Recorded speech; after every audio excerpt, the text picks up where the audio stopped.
Fracturas de escafoide. Anatomía. El escafoides tarsiano o hueso navicular está situado en el vértice del arco longitudinal interno, en la segunda fila del tarso, formando parte esencial de la columna interna del pie. Es más ancho en su región dorsal y medial que en su región plantar y lateral. La prominencia medial, conocida como tuberosidad del navicular, es el punto de inserción en la parte del tibial posterior en su superficie inferior medial. En este sentido, puede haber un navicular accesorio en el 4% al 12% de los pacientes, que no deben confundirse con una fractura aguda, dado que incluso puede presentarse de manera bilateral. Ahora, proximalmente o en su cara posterior, la superficie articular es cóncava y se articula con el astrágalo. Esta articulación tiene un importante rango de movilidad y transmite el movimiento de la articulación subastragalina hasta el medio pie. Por esto es considerada como el punto desde donde se inicia la inversión y la eversión del antepié. Cabe resaltar que la superficie articular distal del navicular presenta tres carillas anchas independientes que se articulan con cada uno de los tres cuneiformes. Estas articulaciones tienen escasa movilidad, actúan principalmente disipando las sobrecargas. Lateralmente, el navicular se apoya en la cara dorsomedial del cuboides, con una superficie articular variable. Adicional a ello, gruesos ligamentos plantares y dorsales sostienen la articulación entre el navicular y el cuneiforme. Por otra parte, el ligamento calcáneo navicular plantar y el ligamento deltoideo superficial proporcionan un fuerte apoyo en las regiones plantar y medial de la articulación astragalo-navicular. Adicionalmente, se deben tener en cuenta las variantes anatómicas del navicular que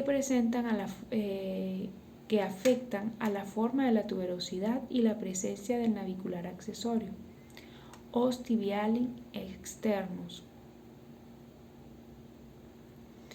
De esta forma se observan hasta un 15% de los pacientes y son bilaterales en el 70 al 90% de los casos. Revisión de la literatura. Epidemiología. Las fracturas aisladas del navicular son poco frecuentes y solo deben diagnosticarse tras descartar lesiones concomitantes del complejo articular mediotarsiano. Mecanismo de lesión. Aunque es poco habitual, un traumatismo directo frecuentemente produce una avulsión periférica y una lesión por aplastamiento en el plano dorsoplantar. Con mayor frecuencia, la lesión del navicular está causada por fuerzas indirectas con sobrecarga axial, dirigidas a lo largo del eje longitudinal del pie y oblicuamente.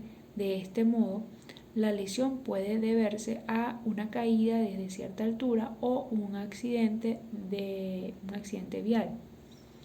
De acuerdo con lo anterior, es posible que se produzcan fracturas por estrés en atletas de alta competencia que realizan carreras y saltos, con mayor riesgo en pacientes con un pie cabo o con una coalición calcáneo-navicular. Las fracturas por avulsión del escafoide representan la mitad de las fracturas del escafoide. De este modo, el desprendimiento del borde dorsal se debe a la acción del ligamento deltoideo en la eversión del pie, mientras que el desprendimiento interno se debe a la fuerza del músculo tibial posterior. Finalmente, el arrancamiento plantar es causado por la tensión del ligamento calcáneo escafoideo. Entonces, de acuerdo con esto, es posible que se produzcan fracturas por estrés en atletas de alta competencia que realizan carreras y saltos, con mayor riesgo en pacientes con pie cabo o con una coalición calcáneo-navicular. Las fracturas por avulsión del escafoide representan la mitad de las fracturas del escafoide. De este modo, el desprendimiento del borde dorsal se debe a la acción del ligamento deltoideo en la eversión del pie, mientras que el desprendimiento interno se debe a la fuerza del músculo tibial posterior. Finalmente, el arrancamiento plantar es causado por la tensión del ligamento calcáneo escafoideo. Diagnóstico. Evaluación clínica. Los pacientes refieren típicamente dolor en el pie, con inflamación y dolor dorsomedial a la palpación. Asimismo, en el examen físico se debe evaluar el tobillo y el pie contralateral, con una palpación cuidadosa de todas las estructuras óseas para descartar lesiones asociadas. Evaluación por imágenes. Es necesario obtener radiografías anteroposterior, lateral, oblicua medial y oblicua lateral para determinar el grado de lesión del navicular, así como para detectar lesiones asociadas. De ser posible, las radiografías iniciales deben hacerse en carga para detectar una posible inestabilidad ligamentosa. Cabe resaltar que las radiografías oblicuas, medial y lateral del medio pie permiten evaluar el polo lateral del navicular y la tuberosidad medial. En la mayoría de los casos, especialmente con compromiso intraarticular, se debe realizar una tomografía axial computarizada. Simple y, de ser necesario, una reconstrucción para definir mejor la fractura y analizar el grado de compromiso articular.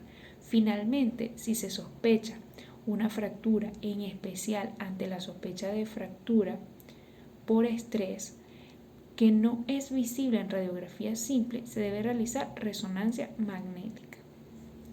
Clasificación. Existen dos clasificaciones que por lo general son utilizadas para la descripción de las fracturas navicular o escafoide. Clasificación de H. Hall y Levin. La clasificación más empleada para las fracturas del navicular consta de tres tipos básicos. Fracturas tipo 1, fracturas por avulsión, pueden afectar tanto a los ligamentos astragalonaviculares como los navículo-cuneiformes. Tipo 2, fracturas de la tuberosidad. Tipo 3, fracturas del cuerpo, que en este tipo de fracturas se utiliza la subclasificación de Sange-Orsa para las fracturas del cuerpo. Clasificación de Sange-Orsa. Tipo 1 divide el navicular en un fragmento dorsal y otro plantar. Tipo 2 divide el navicular en un fragmento medial y otro lateral. De este modo, la localización de la fractura suele seguir una de las dos líneas articulares intercuneiformes. Cabe resaltar que las fracturas por estrés generalmente se incluyen en este tipo. Las tipo 3 se distinguen por la combinación de los fragmentos y el desplazamiento significativo de los polos medial y lateral. Entonces, tenemos la clasificación de H. Hall y Levin, que la divide en fractura tipo 1, tipo 2 y tipo 3. Tipo 1 es una avulsión, la tipo 2 es fractura de la tuberosidad y las tipo 3 son fracturas del cuerpo, que a su vez se subclasifican con la clasificación de Sange-Orsa. Tipo 1 es una fractura del cuerpo que divide el navicular en un fragmento dorsal y otro plantar. La tipo 2 divide el navicular en un fragmento medial y el otro lateral. De este modo, la localización de la fractura suele seguir una de las dos líneas articulares intercuneiformes, y cabe resaltar que las fracturas por estrés generalmente se incluyen en este grupo. Las tipo 3 se distinguen por la conminución de los fragmentos y desplazamiento significativo de los polos medial y lateral.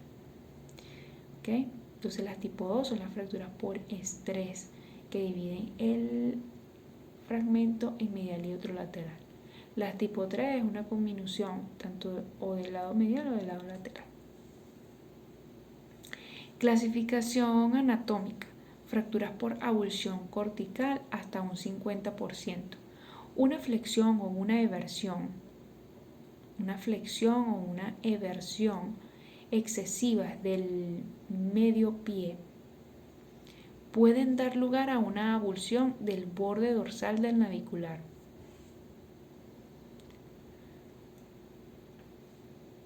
Por la cápsula astrágalo-navicular y las fibras anteriores del ligamento deltoideo. De esta forma, los fragmentos pequeños no articulares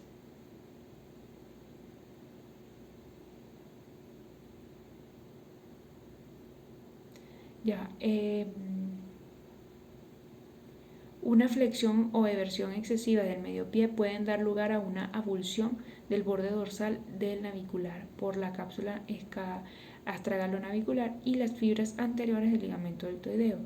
De esta forma, los fragmentos pequeños, no articulares y sintomáticos pueden extirparse, mientras que los fragmentos de gran tamaño, mayor del 25% de la superficie articular, pueden sintetizarse con un tornillo de compresión. Entonces, fracturas por avulsión. Las fracturas por avulsión son las tipo 1. Pueden afectar tanto los ligamentos astragalo-naviculares como los navículos cuneiformes. Entonces, esta fractura puede ser de avulsión cortical hasta un 50% de las fracturas del escafoide. Una flexión, una eversión excesivas del medio pie pueden dar lugar a una avulsión del borde dorsal, ¿okay?, del navicular por la cápsula astrágalo-navicular y las fibras anteriores del ligamento deltoideo. De esta forma, los fragmentos pequeños, no articulares y sintomáticos pueden extirparse, mientras que los fragmentos de gran tamaño, mayor del 25% de la superficie articular, pueden sintetizarse con un tornillo de compresión. Las fracturas del cuerpo. Ya habíamos dicho que las fracturas del cuerpo son las tipo 3 de Levin, de Cheloy y Levin, ¿okay?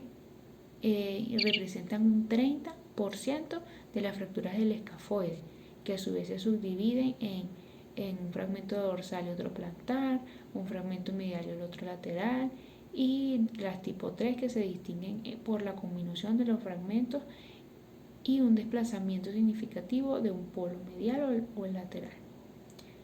¿Okay? Son fracturas de alta energía. Las fracturas de la tuberosidad, ¿okay?, que serían las tipo 2, representan un 20 a 25%. Una lesión por eversión forzada produce la avulsión de la tuberosidad por la inserción del tendón tibial posterior o por el ligamento deltoideo. Con frecuencia forman parte de la fractura del cascanueces, nutcracker, por lo que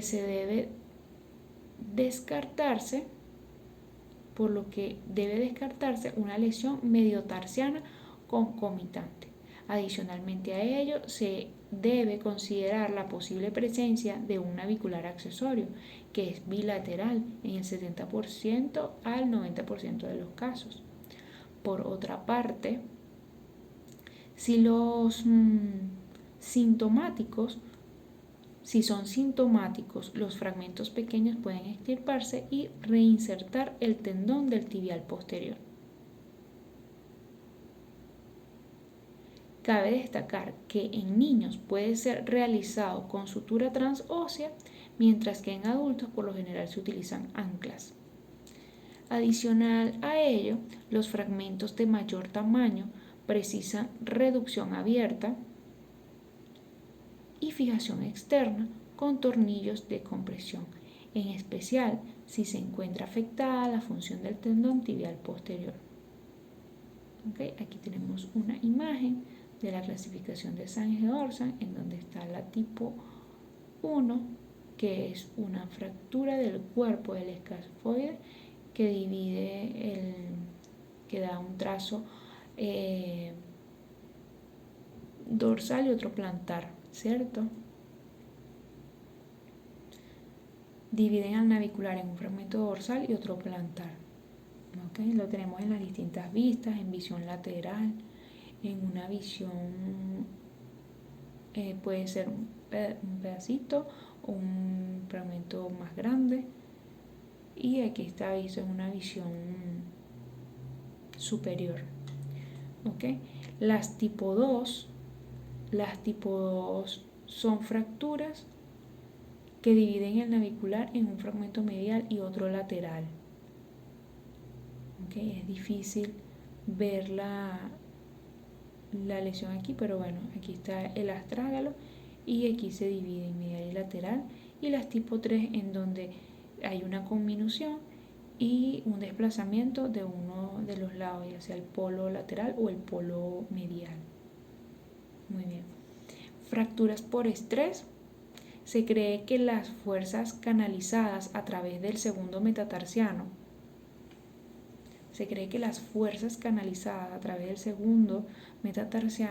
y cuña media, dirigidas al tercio central del escafoide durante la fase de despegue, son la causa de la fractura.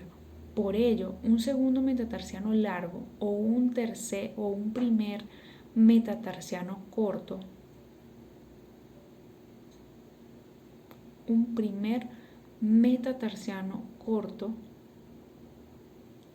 podrían favorecer la aparición de estas fracturas, que suelen ocurrir principalmente en deportistas jóvenes.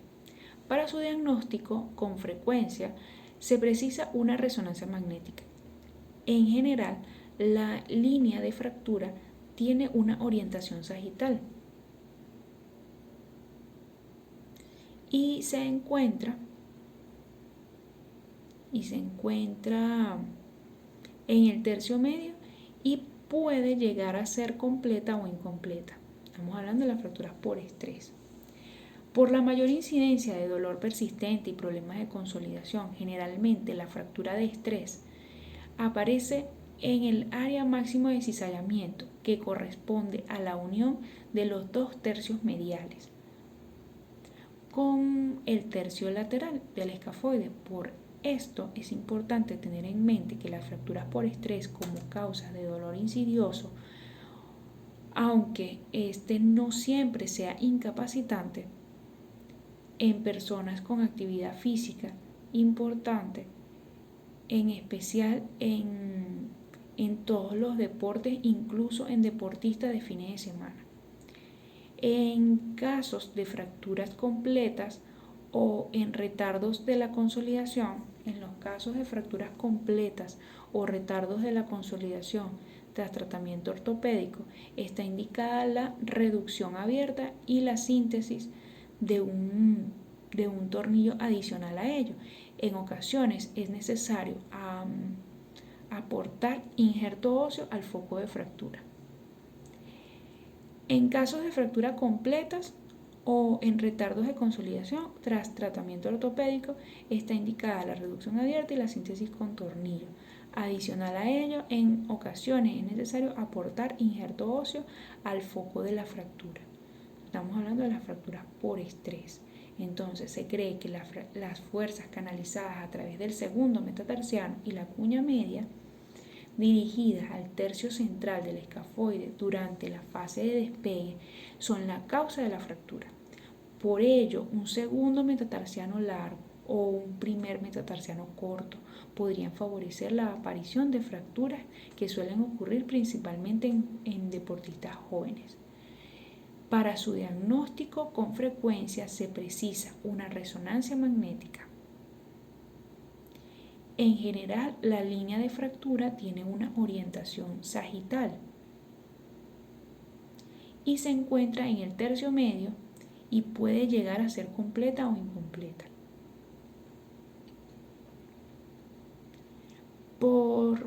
Por la mayor incidencia del dolor persistente y los síntomas de consolidación y problemas de consolidación, generalmente la fractura de estrés aparece en el área de máximo cizallamiento, que corresponde a la unión de los 2 tercios mediales con el tercio lateral del escafoide. Por ello es importante tener en mente que las fracturas de estrés como causas de dolor insidioso, aunque este no siempre sea incapacitante en personas con actividad física importante, es especial en todos los deportes, incluso en deportistas de fines de semana. En casos de fracturas completas o retardo de consolidación tras tratamiento ortopédico, está indicada la reducción abierta y la síntesis con un tornillo adicional a ello. En ocasiones es necesario aportar injerto óseo al foco de la fractura. Indicaciones.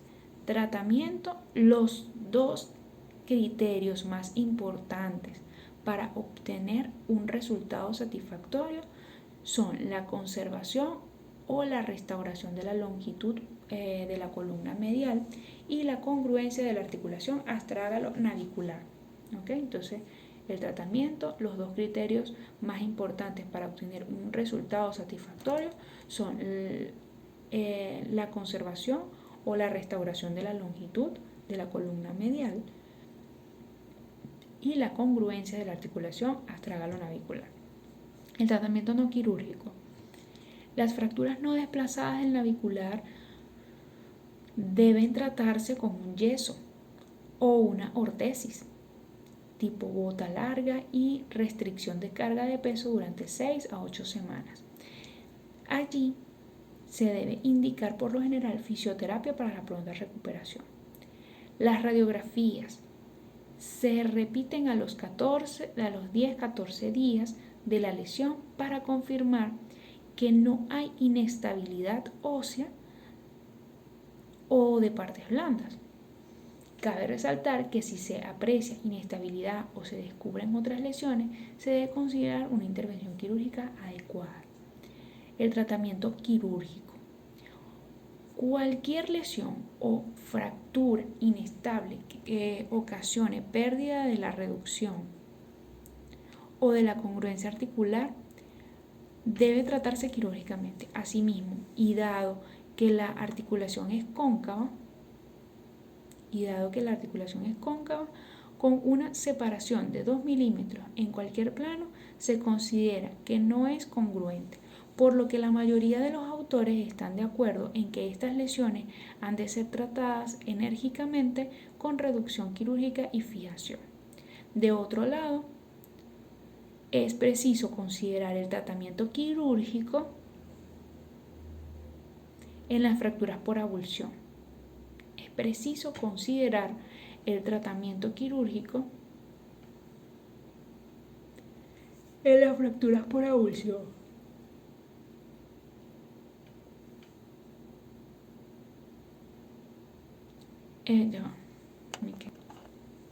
Entonces, es preciso considerar el tratamiento quirúrgico en las fracturas por avulsión de la cortical que afectan a la porción significativa de la superficie dorsal anterior.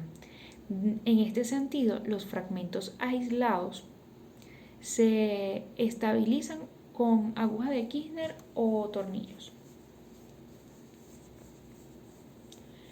En las zonas con hundimiento que han de ser elevadas, debe considerarse la adición de injerto óseo.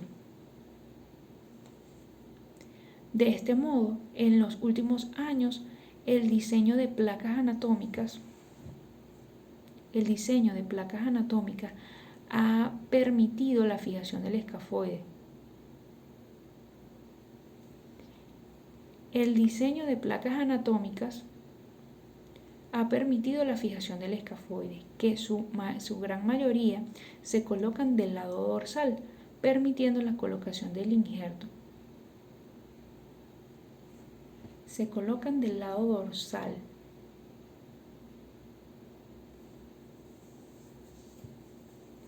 Que su gran mayoría se colocan del lado dorsal, permitiendo la colocación de injerto.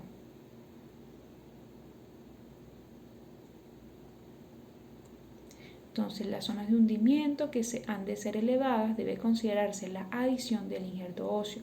De este modo, en los últimos años, el diseño de placas anatómicas ha permitido la fijación del escafoide, que en su gran mayoría se colocan en el lado dorsal, permiten la colocación del injerto.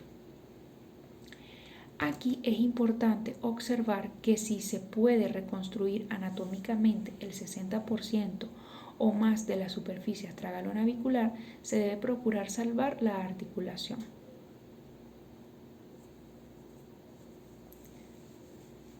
Entonces, si se puede reconstruir anatómicamente el 60% de la superficie astragalo-navicular, se debe procurar salvar la articulación.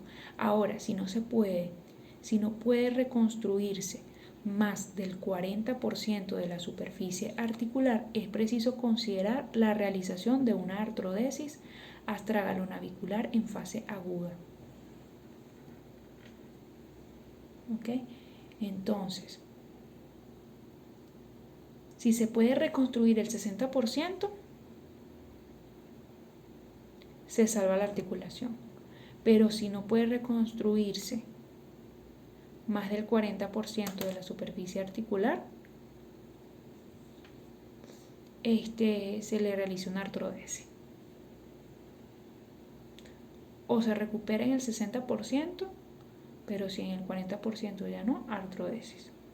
Contraindicaciones. En casos de fracturas expuestas con alto grado de contaminación, debe diferirse la fijación definitiva, por lo que debe llegar a requerir múltiples limpiezas quirúrgicas y el uso de fijación externa con distracción. Cabe señalar que en pacientes con vasculopatías periféricas severas, diabetes mellito descompensada o alguna otra contraindicación médica. Abordaje. En caso de fracturas de tuberosidad, se puede realizar un abordaje dorsomedial o una mejor visualización, exposición y reducción de la fractura. En fracturas complejas, en el cuerpo del astrágalo se requiere un abordaje dorsal a nivel del centro del escafoides, que se proyecta hacia el primer metatarsiano. La técnica quirúrgica, el abordaje quirúrgico del tipo de fractura, la localización y el grado de desplazamiento. Por lo tanto, amerita diferentes abordajes dependiendo del segmento lesionado. Siempre en el caso de la tuberosidad, con un abordaje medial, para ello se deben colocar las pinzas reductoras puntiagudas en la punta del tubérculo navicular y el cuerpo del navicular. Para mantener el fragmento y si se planea el uso de tornillos, se debe hacer uso preferiblemente de los tornillos de doble rosca, canulado tipo Ever, para la estabilización del fragmento, al igual que los trazos simples con desplazamiento mayor de 3 milímetros.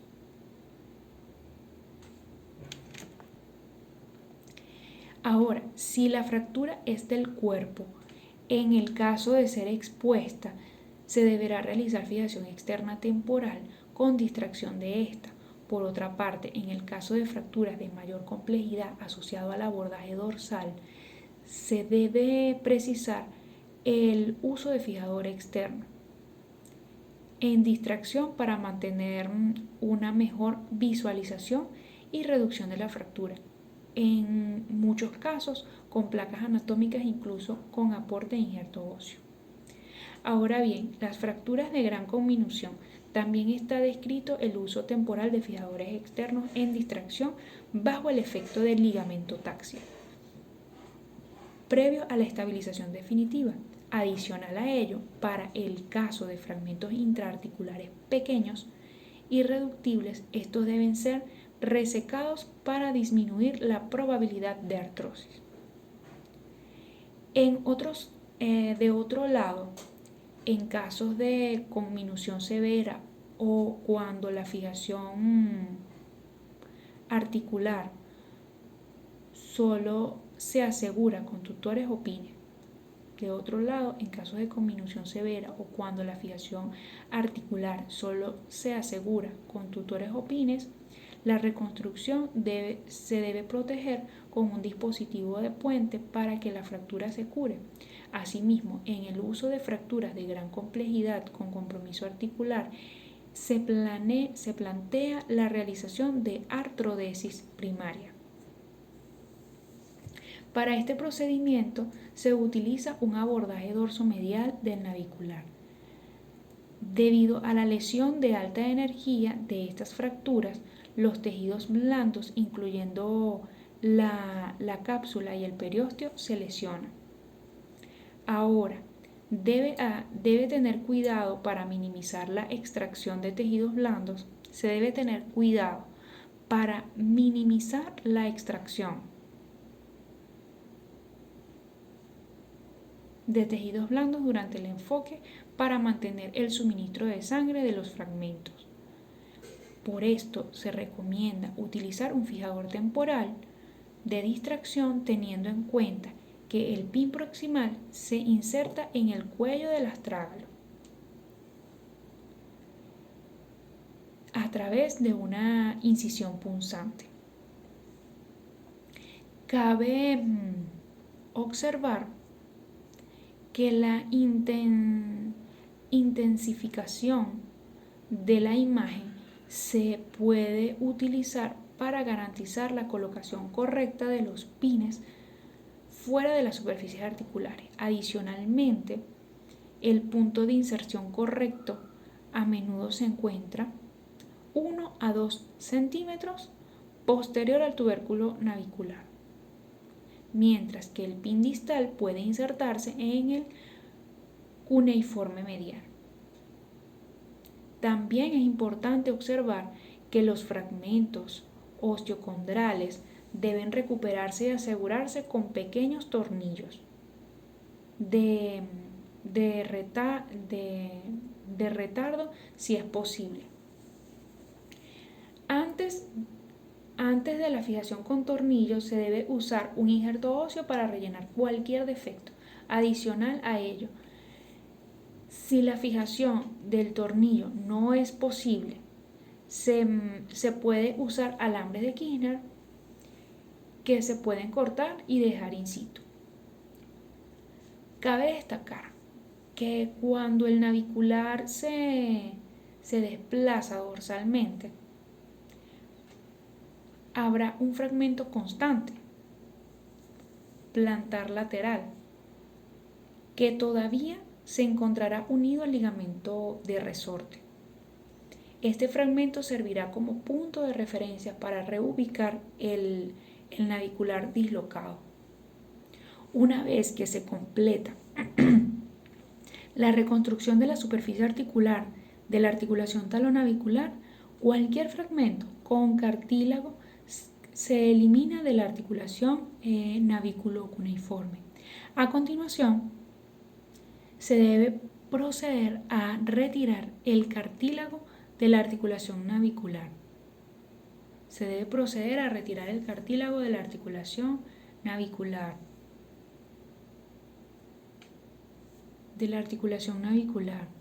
Se debe proceder a retirar el cartílago de la articulación navicular usando una cureta. Para ello se puede utilizar una técnica de perforación del hueso subcondral del cuneiforme para proteger el crecimiento óseo.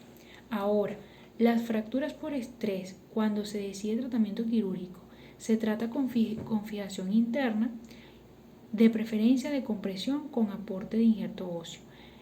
Cabe resaltar que en la literatura existe gran diversidad de criterios en cuanto al momento de la cirugía y beneficios de la misma, por lo que en caso de no presentar mejora o consolidación en un periodo de 6 a 8 semanas, se deberá proceder a plantear un tratamiento quirúrgico. Complicaciones. Incluyen pseudoartrosis, artrosis secundaria, inestabilidad tardía, pérdida de la alineación normal del pie por reabsorción o colapso óseo y osteonecrosis. Osteonecrosis, en este caso, el riesgo aumenta en las fracturas muy desplazadas y con importante conminución, lo que debe dar lugar a un colapso del navicular que precisaría de injerto óseo y fijación interna. Adicional a ello, debe producirse una artrosis postraumática como resultado de una incongruencia articular, de una lesión condral o por la presencia de fragmentos condrales libres. Luxación del navicular escafoides tarsiano. La luxación o subluxación aislada del navicular es rara y puede venir asociada a fractura. El mecanismo de esta luxación es una hiperflexión plantar del antepié, seguida de una carga axial en la que generalmente se requiere una reducción abierta para establecer tanto la posición del navicular como la congruencia articular. Tratamiento postoperatorio. Para el postoperatorio se recomienda la inmovilización con yeso, con una ortesis sin carga de peso durante 8 a 12 semanas. En el caso de uso de alambres endomedulares, para el caso de estabilización absoluta con el uso de placas, se precisa un tiempo de inmovilización mucho menor, en el que se debe indicar una bota de marcha corta por 2 semanas luego del retiro de puntos sin inmovilización, incluyendo únicamente el uso para protección durante la deambulación y un apoyo aproximadamente a las 6 semanas con carga parcial. Para la protección durante la deambulación y el apoyo aproximadamente a las 6 semanas con carga parcial. Aquí tenemos unas imágenes en donde se hace la fijación externa temporal a nivel del cuello del astrágalo, se coloca el pin para el distractor, y a nivel del primer metacarpiano, pero ahí decía que era a nivel del segundo, de la segunda cuña. Ok, pero debe ser a nivel del segundo metacarpiano. Ok, para tener una visualización directa, se colocan unos pines para hacer mejor distracción. Ok, se puede. Aplicación de un ligamento de resorte. Un ligamento de resorte. Aquí están como fresando la cuña y ya está fijado el escafoide con un tornillo de compresión. Y ya aquí le colocaron una placa